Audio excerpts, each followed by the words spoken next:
Hello friends, welcome to panacea classes. Modern history की series में आप लोगों का स्वागत है। आज का जो टॉपिक है बहुत ही इंपॉर्टेंट टॉपिक है, चाहे वो यूपीपीसीएस का प्रीलिम्स हो, चाहे यूपीएससी का या आरओ का। राष्ट्रीय आंदोलन से एग्जाम में क्वेश्चन बहुत भर भर के आता है, ठीक है। तो इसको पढ़िए बहुत अच्छे से, क्योंकि इससे क्वेश्चन एग्जाम में आते हैं। 5 से 6 क्वेश्चन तो आने ही आने हैं, ठीक है। तो पहला देखिए, जो राष्ट्रीय आंदोलन है इसको 4 पार्ट में पहले हम लोग बांट देंगे, फिर उसके बाद इसको जो है पढ़ेंगे, ठीक है। तो ये 4 पार्ट क्या है, इसको जो 4 चरण में इसको पहले बांटा गया है। पहला जो चरण है वो है प्रारंभिक उदारवादी या कांग्रेस का जो प्रथम चरण है उसको कहेंगे। ये 1885 से 1905 तक रहता है, प्रारंभिक यानी कि उदारवादी चरण।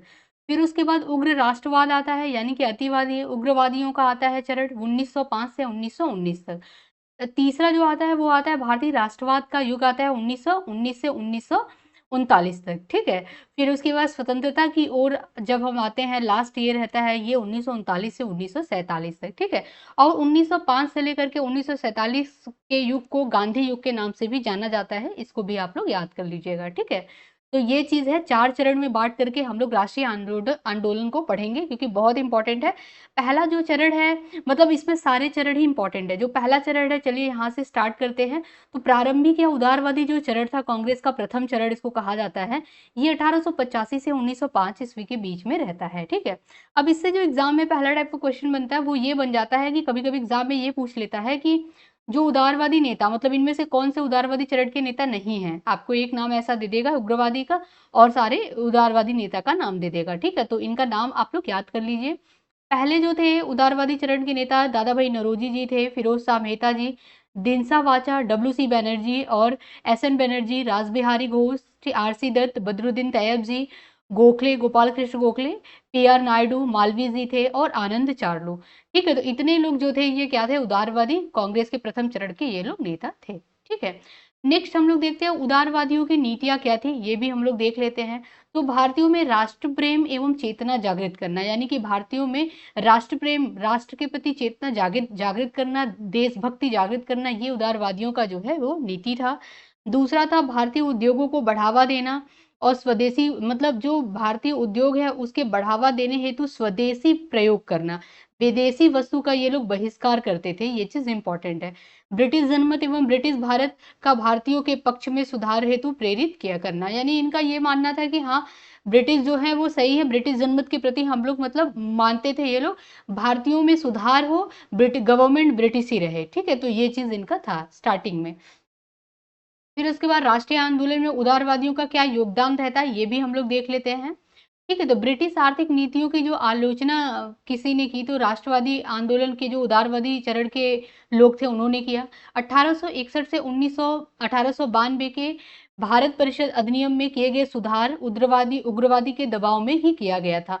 तो जो 1861 से 1892 के बीच में जो भी अधिनियम में सुधार हुए, ये उदारवादियों के कारण ही हुआ, ठीक है। ये चीज याद कर लीजिएगा। फिर उसके बाद 1886 में लोक सेवा आयोग का गठन होता है, उदारवादियों के योगदान इसमें रहता है उदारवादियों का। भारतीय व्यय की समीक्षा हेतु वेलबी आयोग का गठन होता है, ठीक है। और 1885 में कांग्रेस के गठन के बाद सरकार और कांग्रेस के रिश्तों में जो कड़वाहट आ जाती है, ये भी इनमें भी इन्हीं का योगदान रहता है, क्योंकि उदारवादी चरण के लोग ही बोलते हैं कि भारतीय राष्ट्रीय कांग्रेस का गठन करेंगे, ठीक है। तो 1885 में होता है, अभी हम लोग आगे देखेंगे एकदम डिटेल में इसको। फिर आता है कांग्रेस पूर्व प्रमुख राजनीतिक संस्थाएं कुछ थी, मतलब कांग्रेस संस्था बनने के पहले भी कुछ राजनीतिक संस्थाएं थी। उसमें जिसमें कि पहले थी कलकत्ता भारतीय एसोसिएशन या इंडियन एसोसिएशन, को कांग्रेस का पूर्ववर्ती माना जाता है, ठीक है।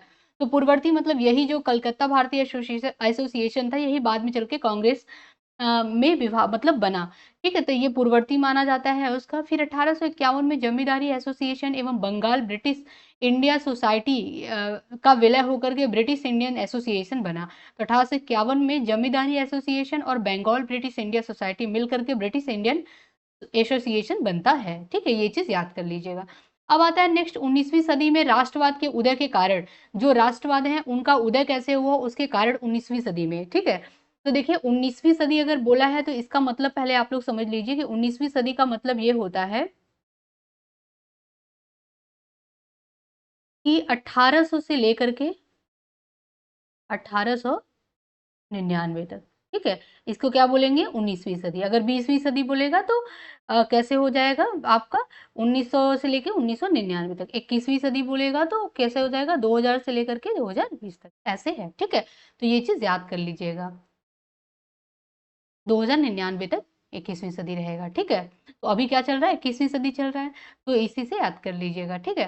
फिर उसके बाद देखिए इसमें होता क्या है, राष्ट्रवाद के उदय का कारण क्या है, किसके कारण राष्ट्रवाद का उदय होता है। तो पहला क्या है, प्रेस एवं समाचार पत्रों की जो भूमिका रहती है, अहम भूमिका रहता है। विदेशी आधिपत्य का परिणाम, जो विदेशी लोग जो आधिपत्य यानी कि जो पूरा धौंस जमा लेते हैं, अधिकार कर लेते हैं, वो भी परिणाम रहता है। पाश्चात्य जो चिंतन, शिक्षा, साहित्य का प्रभाव, जो पादरी आते हैं, मतलब ईसाई धर्म को फैलाने के लिए जो आते हैं सब, कि ईसाईयत में कन्वर्ट कराने लगते हैं, तो वो भी कारण रहता है। तत्कालीन विदेशी घटनाओं का प्रभाव, सुधार आंदोलन का प्रभाव, मध्यवर्गीय जो बुद्धिजीवी लोग थे उनका उत्थान हुआ, मतलब जब वो बुद्धिजीवी जो मध्यवर्गीय मतलब जो मिडिल क्लास बुद्धिजीवी लोग था, उनका भी अहम रोल था, ठीक है। भारत के अतीत का जो पुनर्अध्ययन करना ये भी था, ठीक। तो ये चीज इतना इंपॉर्टेंट नहीं है, ये ऐसे दे दिया है, बेसिक सा पढ़ लीजिएगा एक बार।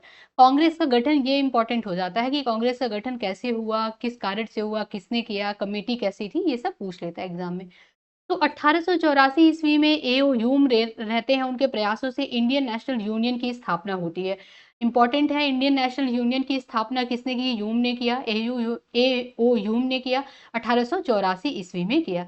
फिर क्या होता है, 28 दिसंबर 1885 में बंबई में अखिल भारतीय कांग्रेस का गठन होता है, गोकुल दास तेजपाल संस्कृत स्कूल में ये गठन होता है, ठीक है। तो गोकुल दास तेजपाल संस्कृत स्कूल में होता है, कब होता है, 28 दिसंबर 1885। एओ ह्यूम, सुरेंद्रनाथ बनर्जी तथा आनंद मोहन बोस कांग्रेस के प्रमुख वास्तुकार रहते हैं। वास्तुकार मतलब कांग्रेस को बनाने में इनकी अहम भूमिका रहती है, किसकी, एओ ह्यूम की, सुरेंद्रनाथ बनर्जी की और आनंद मोहन बोस की, ठीक है। प्रथम जो अधिवेशन होता है वो डब्ल्यू सी बैनर्जी जो रहते हैं, डब्ल्यू सी बैनर्जी 72 प्रतिनिधित्व के साथ मिलकर के करते हैं, और इसमें जो महासचिव रहते हैं वो रहते हैं एओ ह्यूम, ठीक है। गठन के समय वायसराय कौन रहता है, मतलब कि पूछ लेता है कि जब कांग्रेस का गठन हुआ 1885 में, उस टाइम वायसराय कौन था इंडिया में, तो वो थे लॉर्ड डफरिन। ये बहुत इंपॉर्टेंट है, याद कर लीजिएगा। एओ ह्यूम द्वारा 1883 में अखिल भारतीय कॉन्फ्रेंस का आयोजन भी किया जाता है। कांग्रेस की स्थापना जो है वो संबंधित है सेफ्टी वॉल्व सिद्धांत से। लाला लाजपत राय ने दिया था सेफ्टी वॉल्व सिद्धांत, ये एग्जाम में बहुत बार पूछ चुका है, ठीक है। अब यहाँ पे तड़ित चालक सिद्धांत भी दिया गया, ठीक है। तो देखिए वही सेफ्टी वॉल्व के प्रति उत्तर में क्या, तड़ित चालक सिद्धांत, चालक का सिद्धांत दिया गया उसके उत्तर में, ठीक है। तो ये चीज है। अब यहाँ पे आरंभ में इसका जो भारतीय राष्ट्रीय संघ नाम रखा गया था, दादा भाई नौरोजी के सुझाव पे बदलकर इसका भारतीय राष्ट्रीय कांग्रेस रखा गया नाम। तो ये इंपॉर्टेंट है, पूछ लेगा कि पहले जब बना था तो भारतीय राष्ट्रीय संघ था, फिर उसके बाद दादा भाई नौरोजी के सुझाव पे भारतीय राष्ट्रीय कांग्रेस इसका नाम बना, ठीक है। ये इंपॉर्टेंट है, इसको याद कर लीजिएगा। उसके बाद आता है कांग्रेस संबंधी प्रसिद्ध जो कथन है, मतलब जब कांग्रेस का निर्माण हुआ तो लोगों ने क्या क्या कहे, ये एग्जाम में डायरेक्टली क्वेश्चन इससे आ जाता है। तो कर्जन ने क्या कहा था, लॉर्ड कर्जन ने बोला था मेरी इच्छा है कि कांग्रेस के शांतिपूर्वक मरने में मदद करना, तो ये इनका मतलब इनका कथन था। दूसरा कथन बंकिम चंद्र चटर्जी जी का था, इन्होंने बोला था कांग्रेस के लोग पदों के भूखे हैं, ठीक है। तिलक ने बोला था यदि हम वर्ष में एक बार मेंढक की तरह टर्राएं तो हमें कुछ नहीं मिलेगा, ये मतलब जो है वो कांग्रेस का सेशन होता था, हर साल होता था, उसी पे इन्होंने टिप्पणी किया था। लाला लाजपत राय ने कहा था कि कांग्रेस सम्मेलन जो है वो शिक्षित भारतीयों का वार्षिक मेला है, ठीक है। विपिन चंद्र पाल ने कहा था कांग्रेस याचना संस्था है। और डफरिन ने क्या कहा था, कांग्रेस जनता के अल्पसंख्यक वर्ग का प्रतिनिधित्व करती है, कांग्रेस राष्ट्रद्रोहियों की संस्था है। ये पूछा एग्जाम में कि कांग्रेस राष्ट्रद्रोहियों की संस्था है, किसने कहा था, तो डफरिन ने कहा था, ठीक है। अब यहाँ पे अन्य तथ्य में देखते हैं तो भारतीय सुधार समिति की स्थापना होती है 1887 में ब्रिटेन में। दादा भाई नौरोजी की अध्यक्षता में उदारवादी यानी कि जो नरमपंथी नेताओं ने अपनी मांगे मनवाने के उद्देश्य से ये स्थापित किया था भारतीय सुधार समिति, ठीक है। अब यहाँ पे पूछता है उग्रवादी, अब देखिए उदारवादी अभी हम लोगों ने पढ़ लिया, कांग्रेस का गठन कैसे हुआ ये भी पढ़ लिया। अब देखते हैं उग्रवादी चरण आता है 1905 से लेकर के 1919 तक। 1890 के पश्चात भारत में उग्र राष्ट्रवाद का उदय हुआ। 1950 तक पूर्व स्वरूप इसका बन गया, मतलब पूरा स्वरूप तैयार हो गया बनके। इसके जो प्रमुख नेता थे बहुत इंपॉर्टेंट है, जैसे उदारवादी में आप लोगों ने याद किया है वैसे उग्रवादी का भी याद कर लीजिएगा। तो इसके प्रमुख नेता में अश्वनी दत्त आएंगे, लाल बाल पाल यानी कि लाला लाजपत राय, बाल गंगाधर तिलक और विपिन चंद्र पाल, ये 3 लोग आएंगे। अरविंद घोष आएंगे, चिपलंकर बंधु आएंगे और राजनारायण बोस, ये लोग आएंगे उग्रवादी में। ठीक है, ध्यान से याद कर लीजिएगा, दोनों साइड आप लिख लीजिए, उदारवादी का लिख लीजिए इधर, उग्रवादी का राइट साइड। ठीक है, तो ऐसे याद हो जाएगा। उदय के कारण, मतलब उग्रवादी जो राष्ट्रवादी चरण है उग्रवादियों का, ये उनके उदय का कारण क्या था? तो उदय का कारण था लॉर्ड कर्जन की प्रतिक्रियावादी नीतियां। ठीक है, अंग्रेजी सत्ता के स्वरूप का सही पहचान होना, इन्हीं को सही पहचान हुआ था अंग्रेजी सत्ता के स्वरूप का। ठीक है, जो उदारवादियों से असंतोष था, मतलब उदारवादी और उग्रवादियों में पट्टा नहीं था। पट्टा इन द सेंस कि जो उदारवादी बोलते थे कि हम डोमिनियन, हमें राष्ट्र चाहिए, ठीक है, अंग्रेज शासन करे लेकिन हमारे इंडिया के लिए काम करे, लेकिन इनको था कि हमें पूरा हमारा देश दे दो भाई, ठीक है, आजाद कर दो हमें। तो उदारवादी से इनका कुछ कुछ उस पे मतलब मत नहीं मिलता था, तो इस ये भी कारण था इनका एक अलग होना। और अंतर्राष्ट्रीय घटनाओं का प्रभाव, शिक्षा का विकास, ये भी बहुत अहम कारण था। बढ़ते पश्चिमीकरण की प्रतिक्रिया, ठीक है, राष्ट्रवादी विचारधारा वाले वर्ग का उदय, आत्मविश्वास एवं आत्मसम्मान को बढ़ाना, ठीक है, ये भी बहुत इंपॉर्टेंट होता है। तो जो आत्मसम्मान और आत्मविश्वास है उसका बढ़ना, ये जो बढ़ता है तो उदय होता है उग्रवादियों का। ठीक है, ये चीज इंपॉर्टेंट है। फिर उसके बाद आता है बंगाल विभाजन, बहुत इंपॉर्टेंट है। बंगाल विभाजन 1905 में होता है बंगाल विभाजन। कांग्रेस के अधिवेशन में बंगभंग विरोधी अधिनियम चलाया और स्वदेशी का समर्थन किया। ठीक है, तो ये जब बंगाल विभाजन क्या होता है कि देखिए होता क्या है, शुरू से पढ़ते हैं यहाँ से। तो 19 जुलाई 1905 को घोषणा तथा 16 अक्टूबर 1905 से ये क्या हो जाता है, प्रभावी हो जाता है बंगाल विभाजन। ठीक है, तो यहाँ पे 19 जुलाई 1905 को घोषणा होता है कि बंगाल का विभाजन कर दिया जाएगा। लॉर्ड कर्जन करते हैं ये घोषणा, और 16 अक्टूबर 1905 में ये प्रभावी हो जाता है। फिर उसके बाद होता क्या है कि लॉर्ड हार्डिंग के समय 1911 में दिल्ली दरबार में बंगाल के विभाजन को रद्द करने की घोषणा भी कर दी जाती है। क्यों? क्योंकि देखिए जब ये होता है 19 जुलाई को, तो उसके बदले में क्या होता है, 1905 में कांग्रेस अधिवेशन में बंग भंग विरोधी अभियान चलता है। मतलब लोग विरोध करने लगते हैं, बंग भंग यानी कि बंगाल को भंग कर रहे हो, इसके विरोध में अभियान चलता है। और स्वदेशी अभियान चलता है, मतलब विदेशी वस्तुओं को जलाने लगते हैं, कपड़ों को। ठीक है, तो ये चीज है। और सरकारी स्कूलों से इस्तीफा, मतलब जो बच्चे स्कूल जाते थे वो छोड़ देते हैं, जो सरकारी नौकरी में है, वकील हैं, वो छोड़ देते हैं अपनी नौकरी। तो ये चीज है, इसमें आंदोलन में लोग उतर जाते हैं। फिर बंगाल विभाजन का मुख्य कारण क्या था? कांग्रेस एवं स्वतंत्रता आंदोलन का को दुर्बल करना, मुस्लिम संप्रदायवाद को उभारना। तो बंगाल विभाजन जो था, बंगाल विभाजन बेसिकली आप जब मैप देखेंगे तो बंगाल में क्या, पश्चिम बंगाल जो अभी बांग्लादेश बना है वो क्या था, उसी को मतलब इन्होंने क्या किया था, सेपरेट किया था। जो मुस्लिम बहुल मतलब बहुसंख्यक एरिया था उसको क्या किया, अलग कर दिया। हिंदू बहुसंख्यक एरिया को अलग कर दिया। तो इसमें क्या हुआ, मुस्लिम जो सांप्रदायिकता है वो उनको मतलब फायदा हुआ था, और उसके बाद और जो हिंदू लोग थे उनको घाटा हुआ था, बहुत लोगों को घाटा हुआ था। तो बंगाल विभाजन का मुख्य उद्देश्य यही था कि कांग्रेस एवं स्वतंत्रता आंदोलन को दुर्बल करना, मुस्लिम संप्रदायवाद को उभारना। ठीक है, इसमें देखिए होता क्या, देखिए पश्चिमी बंगाल राजधानी कहाँ थी, कलकत्ता थी। पूर्वी बंगाल की राजधानी जो थी ढाका थी, ढाका, चटगांव और मालदा, राजशाही, त्रिपुरा के जो पहाड़ी क्षेत्र है वो पूर्वी बंगाल के एरिया में आते हैं। फिर 16 अक्टूबर को होता क्या है, शोक दिवस के रूप में जब 16 अक्टूबर को लागू हो जाता है, ये प्रभावित तो हो जाता है, प्रभाव में आ जाता है बंगाल विभाजन 1905 में। तो उस दिन को शोक दिवस के रूप में आंदोलनकारियों ने मनाया, और वंदे मातरम गीत गाकर टैगोर जी ने अमर सोनार गीत भी लिखा है इसी में। ठीक है, तो ये चीज है, वंदे मातरम गीत गाया गया, और टैगोर जी ने क्या लिखा, रविन्द्रनाथ टैगोर जी ने अमर सोनार गीत भी लिखा है। ठीक है, जो कि बाद में चल करके बांग्लादेश का राष्ट्रगान बन गया है। ठीक, फिर उसके बाद होता क्या है, बाल गंगाधर तिलक आते हैं। ये आप लोगों को आई होप समझ आ गया होगा। फिर उसके बाद इतना आंदोलन चलता है कि 1911 में इनको रद्द करना पड़ता है। लॉर्ड हार्डिंग के समय दिल्ली में दरबार होता है 1911 में, और फिर क्या होता है कि ये रद्द कर दिया जाता है। ठीक है, बंगाल विभाजन। तो ये चीज इंपॉर्टेंट है, सन याद कीजिए। 19 जुलाई 1905 ये क्या करते हैं, घोषणा करते हैं। 16 अक्टूबर 1905 क्या करते हैं, लागू कर देते हैं। फिर उसके बाद 16 अक्टूबर को शोक दिवस मनाया जाने लगता है इसी में। बहुत आंदोलन चलते हैं। ठीक है, और 1906 में नौरोजी जी ने स्वशासन की मांग भी की इसी के तहत। और फिर उसके बाद 1911 में दिल्ली दरबार में इसको रद्द कर दिया जाता है बंगाल विभाजन को। ठीक है, फिर बाल गंगाधर तिलक इनको लोकमान्य की उपाधि भी मिली है बाल गंगाधर तिलक को। प्रसिद्ध कथन क्या है? स्वराज्य मेरा जन्म सिद्ध अधिकार है, मैं इसे लेकर के रहूंगा, ये इन्होंने कहा था। पूर्ण स्वतंत्रता या स्वराज के सबसे प्रारंभिक एवं मुखर प्रस्तावकों में से एक थे। तो सबसे पूर्ण स्वतंत्रता की बात अगर किसी ने शुरुआती तौर में की थी दौर में, तो वो इन्होंने किया था, बाल गंगाधर तिलक जी ने। ठीक है, 1 अगस्त 1920 को इनकी मृत्यु हो जाती है। ठीक है, तो 1 अगस्त 1920 को इनकी मृत्यु हो जाती है, ये चीज याद कीजिएगा। सूरत अधिवेशन 1907 में होता है। इससे इनका क्या मतलब, इनसे किस प्रकार से ये रिलेट है करता है, तो ये देखते हैं हम। अध्यक्ष पद और स्वदेशी आंदोलन के मुद्दे पे उग्रवादियों एवं उदारवादियों में मतभेद, और उग्रवादी जो है तिलक को अध्यक्ष बनाना चाहते थे, जबकि उदारवादी के वर्चस्व के कारण रास बिहारी बोस क्या बनते हैं? अध्यक्ष बन जाते हैं। ये जो सूरत अधिवेशन होता है 1907 में, उसमें उग्रवादी बाल गंगाधर तिलक जी को बनाना चाहते थे, लेकिन उदारवादी के वर्चस्व के कारण रास बिहारी बोस को अध्यक्ष बनाया जाता है। ठीक है, वोटिंग ज्यादा उनको मिल जाती है। राष्ट्रीय शिक्षा परिषद का गठन 15 अगस्त 1906 को सदगुरु दास बनर्जी जी द्वारा किया गया था, और बंगाल केमिकल्स एवं फार्मा आचार्य प्रफुल्ल चंद्र राय द्वारा स्थापित किया गया था। ये फैक्ट है, इसको याद कर लीजिएगा।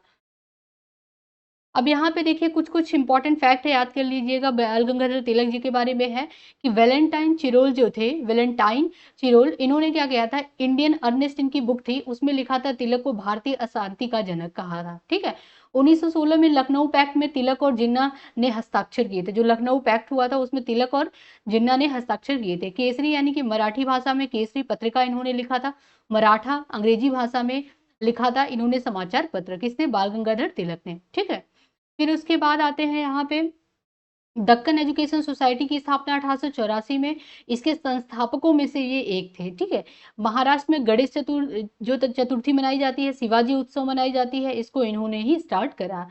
गीता रहस्य और आर्कटिक होम नामक बुक इन्होंने लिखी थी। ठीक है, गीता रहस्य और आर्कटिक होम। 1916 में बेलगाम में Akhil Bharatiya home rule league की स्थापना की। कहाँ पे Akhil Bharatiya home rule league की स्थापना की? बेलगाम में की, 1916 में। महाराष्ट्र बॉम्बे को छोड़कर फिर उसके बाद इन्होंने मध्य प्रांत और बरार और कर्नाटक में भी इसकी स्थापना की। ठीक, अब यहाँ पे नोट में, ये बहुत इंपॉर्टेंट है, एग्जाम में पूछ चुका है ये क्वेश्चन। तिलक ने कभी कांग्रेस के वार्षिक राष्ट्रीय सम्मेलन की अध्यक्षता नहीं की। पूछ लेता है कि इसमें से किसने भारतीय राष्ट्रीय कांग्रेस की अध्यक्षता कभी नहीं की थी? तिलक ने नहीं की थी, बाल गंगाधर तिलक ने। ठीक है, इंपॉर्टेंट है, इसको याद कर लीजिएगा। अब यहाँ पे देख लेते हैं उग्रवादी उदारवादी में अंतर क्या है, इंपॉर्टेंट है। अंदर देख लेते हैं। जैसे उग्रवादी क्या चाहते थे? ब्रिटिश पर कोई विश्वास नहीं करते थे ये, और ब्रिटिश से संबंध भारत का, मतलब इनका क्या था कि ब्रिटिश से संबंध भारत का ये शोषण बढ़ाएंगे। ठीक है, अगर हम ब्रिटिश का से संबंध रखेंगे तो ये क्या करेंगे? हमारे भारत को समाप्त कर देंगे, यानी कि शोषण बढ़ाते जाएंगे। उदारवादियों का मानना था अंग्रेजी राज पर भरोसा था इनको, और ब्रिटेन से संबंध भारत के समुचित विकास हेतु जरूरी है। इनका ये मानना था कि ब्रिटेन से संबंध बनाना भारत के समुचित विकास के लिए बहुत जरूरी है। ठीक है, उग्रवादी का मानना था कि इन्हें आम जनता की शक्ति पर पूरा भरोसा था। ठीक है, उदारवादियों का मानना था कि आंदोलन जो है वो मध्य वर्ग तक सीमित रहे। तो इनका ये मानना था कि मध्य वर्ग तक ही आंदोलन जो है वो सीमित रहे। उग्रवादियों का मानना था कि सामाजिक आधार क्या होना चाहिए? शिक्षा होना चाहिए, और निम्न मध्य वर्गीय लोगों तक आना, मतलब पहुंचना चाहिए। अब यहाँ पे क्या था कि जमींदार एवं उच्च मध्य वर्गीय लोगों तक सामाजिक शिक्षा का आधार रहे, इनका मानना था। फिर उग्रवादी में स्वराज की मांग की थी। इन्होंने क्या मांग किया था? उदारवादी ने संवैधानिक सुधारों की मांग की थी। ठीक है, और उग्रवादियों में असंवैधानिक तरीकों का प्रयोग किया। ये इसमें केवल संवैधानिक दायरे में रहकर लक्ष्य प्राप्त करना चाहते थे उग्रवादी उदारवादी। ठीक है, तो ये कुछ अंतर है, याद कर लीजिएगा। अब यहाँ पे मुस्लिम लीग का गठन, ये भी बहुत इंपॉर्टेंट हो जाता है कि मुस्लिम लीग का गठन कब हुआ और क्या क्या हुआ। ठीक है, तो 30 दिसंबर 1906 को ढाका में स्थापित हुआ था। मुस्लिम लीग का गठन हुआ। अध्यक्ष थे नवाब सलीमुल्लाह। ठीक है, 1908 में होता क्या है? लीग के अमृतसर अधिवेशन में जो मुसलमानों हेतु पृथक निर्वाचन मंडल की मांग की जाती है। ठीक है, फिर उसके बाद यहाँ पे लीग के प्रथम जो मानद अध्यक्ष रहते हैं वो रहते आगा खां तृतीय। ठीक है, सर सुल्तान मोहम्मद शाह इनका नाम रहता है, तो आगा खां तृतीय याद कर लीजिएगा। और इसके बाद जिन्ना जो रहते हैं 1913 में लीग में शामिल होते हैं। या आप पूछ लेता है एग्जाम में कि मोहम्मद अली जिन्ना कब मुस्लिम लीग में शामिल हुए, तो 1913 में शामिल हुए। इनका उद्देश्य क्या था? ब्रिटिश सरकार के प्रति मुसलमानों की निष्ठा में बढ़ोतरी। तो ब्रिटिश सरकार के प्रति मुसलमानों की निष्ठा में बढ़ोतरी करना, ये इनका उद्देश्य था। ठीक है, तो आई होप आप लोग को क्लियर हो गया होगा। क्रांतिकारी आंदोलन कल हम लोग पढ़ेंगे, और उसके बाद दिल्ली दरबार देखेंगे कल हम लोग। आज हम लोग यहीं तक रखते हैं। अगर आपको कोई भी डाउट हो तो प्लीज कमेंट बॉक्स में कमेंट कीजिएगा। अगर आप लोग को पसंद आ रहा है तो चैनल को लाइक एंड सब्सक्राइब करना ना भूलिए। आज के लिए इतना ही, फिर मैं कल लेके आऊंगी। तब तक के लिए धन्यवाद।